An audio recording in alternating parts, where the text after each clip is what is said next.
Good morning, and thank you so much for this opportunity to share with you about our project. And it's all about our Health Kick app that we developed. And I say we because it took a host of people to pull it together. And for today, I'll be sharing the story of developing a culturally tailored app to prompt teens to make healthy choices at the point of purchase. And I like to think of it as capturing the best of times and the worst of times, and you'll see a little bit of why I say that. So for this story, we have to go long, long ago and far, far away where this all began. And so I think back to my teen years growing up in England, and I spent some of my teen years in a fairly urban area, actually in Tottenham. Many of you may have heard of Tottenham. It's the home of the Tottenham Hotspurs team. And in fact, you could see the stadium from where we lived. But that wasn't sort of the biggest attraction for me of an evening if I were taking the bus home once I was a teenager and allowed to do just that. It was the opportunity by myself to pop into Wimpy's and get a little chips and whatever else one might get. Or I just loved the doner kebab store. My parents would never have let me go there, but if I were alone, I might think about going there. So let's fast forward many years. I moved to Michigan, where I had the opportunity to, after medical school residency and all of those types of things, to start one of the first multidisciplinary weight management programs for teens in Michigan. And we had some significant success, one might say. We had patients like Joe here who said, I don't want to die early. I don't want to be 50 and losing a leg to diabetes. And he was able in the program to lose 40 pounds and help his metabolic markers to improve. But not everybody did that well. And I would be dishonest if I said they did. So these programs really have very modest improvements, sort of when we look at all patients. And so the patients would often say to me, while I'm in the office with you, I'm just so motivated. But once I leave, I'm just tempted. As we drive from the building, which was out by Briarwood Mall, to the highway, we pass Old Country Buffet, and we go in to celebrate, and we just can't help ourselves. And so they had the temptations that many would have to consume things that we would possibly not want them to, and in quantities that we might not want them to. And so while they were sort of being tempted by these other things, I wanted them to hear my voice, hear another voice, encouraging them to have healthy choices. And so with that, we had this bright idea, and it really was a bright idea at that time, to possibly use text messaging. And so I love using this picture because it shows how long ago we had this bright idea. And this was back in the days when you had to texts were limited to 140 characters. I know it's before any of you can remember. But we were able to publish one of the first studies, if not the first, looking at using text messaging for adolescents for weight management. And we engaged in a lot of focus groups and a lot of formative work. And we heard a lot from these kids about what they would accept. So many people thought at the time that they wouldn't want text messages from their doctors, but they actually liked it and they wanted to communicate with us. They thought it was helpful. They liked the pictures that we included. I just thought I would put up one there. It was really hard to decide what pictures to put, right? Because do you want to put somebody who has excess weight? Do you want to put somebody who's lean? So let's just avoid people at all and just put polar bears. So we had a lot of decisions to make, but they didn't like everything. And they were quite open. They would tell us what they didn't like. They thought some of the messages sounded like England in the 1930s. I was like, who was alive then? But okay. And they gave some really helpful information. And one of the things they said was that we really want these messages when we can use them the most. We want them, for example, if you're sending me a message about breakfast, send it when I'm making a choice about breakfast. And so this made me think about the things where somebody who's living in an urban area might be at risk for making a less healthy choice. And so another bright idea, this was back in like 2015, that we could have these just-in-time prompts at the time of purchase. So if somebody is going to have breakfast and they live in an obesogenic area, so they might be likely to get it from a fast food restaurant, could we send them a message that would prompt them to make a healthy choice?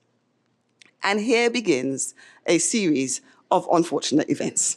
Any of you who are familiar with this story know that these young children go through horrible things. They lose their home and their family, and they're attacked by all sorts of dreadful things. And when these dreadful things happen, the little sister ties up her hair, and they all pull together to find a solution. And so that's sort of what we had to do with this. We had the Empower, that weight management program, all the studies and information we gained from that.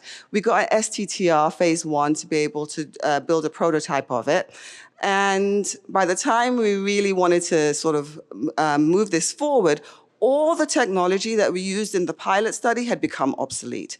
So I think that's one of the problems that we face in this arena when we're trying to do this work. The technology changes so quickly.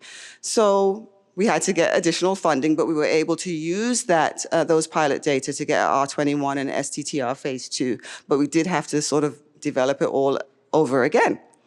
Now, we're trying to send kids healthy choices, so we need to know what is a healthy choice. So we have to calculate the calories in fast food. You would say that's pretty easy, except when you go to their websites, you find that they don't have all the menu items listed. The calorie data is not consistent, and you can't customize it. Like if there's cheese on a Big Mac and there's cheese on a Junior Burger, that cheese is not the same. So it's not the same number of calories. So we had to think about how to solve that. So we created our own calorie calculator, and it's called our Kaufman calorie calculator because that was our research assistant who built it. But for every restaurant that was in our app, we had to come up with the calories, and for each item in each menu item, each ingredient in each menu item. And so then we had to decide, well, what foods do you recommend? We're trying to order food from a fast food restaurant. Pretty much everyone says they're awful. So we had to come up with our own scale, which we like to call our evaluation of nutrients in fast food, the ENOUGH scale, that would help us distinguish between foods that we could recommend and those that we couldn't. But then how do we get teens to have it our way? So we want you to have a side salad with only half the dressing, or a mac chicken with no mayo, or a quarter pounder with no cheese, or one of the 600 and more items that we adapted and rated from these restaurants. So what we did was we took the information that we'd gained from the participants in all of those focus groups, et cetera. For example, here, give me some real deal insight. You need a reason to eat that dry patty. And so when we gave them the messages, we tried to give them a reason, like, it will decrease the fat, it will decrease the calories, and it won't be as dry if you try to add these things to it. So we took those suggestions. We tailored the messages to the menu items that are at each of the restaurants, to the time of day, and to the food preferences. We'd ask the students what their food preferences were, and we'd incorporate that in the tailoring. We also sent them daily messages because we thought we'd need to keep their minds in the space of making healthy choices. So we addressed the topics that you see here, typical ones that you might consider for weight management. And then we took themes. So we asked them, what themes are you interested in? Sustainability, they said, body positive, and managing stress. And so we had messages that spoke to those issues. And then we had a tone that we would incorporate into the messages. So they could be very direct, we'll tell you what to do. They could be, am I? Have you considered? Or they could be edgy, which was sort of us trying to be youthful, which was slightly tricky. So with that, here's an example of one that was for sugary beverages that used a sustainability theme and a direct tone. And here we see drink water from a reusable bottle before, during, and after exercise. It's good for you and for your environment. So they could see that. We culturally tailored it so that, because we know that cultural tailoring makes a difference, at least we know it does in adults, and we believed it might in adolescents. And Then we found that that was sort of hard to do because finding diverse imagery was really difficult, especially body size and ethnicity. So we had to create our own library. We got extra funding to do that, and we partnered with community members in Detroit to get that diverse library. And then this is the biggest problem, the location detection. It all hangs on this, and it was very hard to get the location to be detected accurately. We wanted them to only get messages when they entered the eating venue, not when they were passing by the eating venue, but unfortunately, they would get it anywhere if they were in the vicinity. And so it was a little bit depressing, and it definitely felt like the worst of times. But we were able to partner with a group that plot projects that helped us to work on this, and we could get an app that could work to some extent. And so we could see here, this is what the app looked like. We would send the daily tip, as I mentioned. If they went in, they would get their daily tip every day. We would send if they were in an eating venue, any of these, they would get a message, or they could let us know that they were in an eating venue. And if there wasn't one that was on our list, they could actually put their own location. So I could put that kebab store, and in fact, it worked anywhere in the world because I tried it out in Italy and it worked. And they could add that and then mark that as a location. So the next time when they go there, they could get a message if the app could detect that they were in fact there. We also, so once they were in, they would take a picture of what they ate. They would write us a description of it. They would send it to us. We also had the ability to set goals and to track how well they were doing. And we had an app for parents as well. We thought, what else could go wrong? And then there was a pandemic. And so, of course, that impacted our recruitment and our ability to test things, but we adjusted by making it so they could order at home and still get a message, and shortened the duration of the intervention. And with all of that, we were able to show that we could decrease the number of calories that kids purchased from eating venues by about 200 calories less or fewer calories over the course of the 6 weeks that they were in the intervention. And so it does allow us to move from the feeling of despair to maybe a little bit of hope that maybe children passing by their local fast food venue could choose something healthier than they would have before. So thank you so much for your time and attention, and I'm happy to take questions.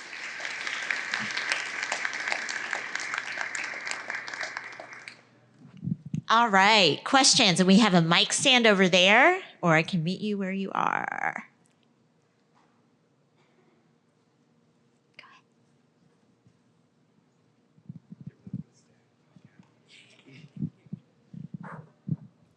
ahead. Hello, thank you for your talk. It was very amazing. I guess my question is kind of two questions, but how do you tread the line in your treatment and through this app to not encourage like disordered eating or obsessive like eating habits, especially in a population of teenagers where that is a little more like vulnerable? I'm so glad you answered that question. Thank you. So that's one of the big concerns that people have about addressing excess weight in kids, right? And so we have studies show that if we leave children sort of to do their own thing and just surf the net and spend time on social media, that's more likely to lead to eating disorders than when they're engaged in a structured program that is based in theory. And so all of our messaging used, as I said, motivational interviewing. In some, we definitely were very careful about using social determination theory in our approach to writing the messages. And then we were very, very careful about the imagery. That's why I mentioned, like, we tried not to put any images that would prompt people to try to be a particular way. And we try to focus mainly on health, much more than weight. So we'll talk about labs, we'll talk about how your body functions, not talk about weight loss. Thank you. I guess my follow-up question would be like, why this population, as opposed to like, I could see this being very helpful for like young adults as well, like, especially when in my like experience, I'm 24, so when you like enter college to like now, I feel like that's when you like start doing the grocery shopping for yourself more. And that's where it could be very helpful as well. I agree wholeheartedly. So why? Because I'm a pediatrician. Okay. But I would love to partner with family medicine or anyone Yeah. else to do this. That would be perfect. I agree. I think that would be a great group to do it. And let's write a grant. Thank you. Welcome.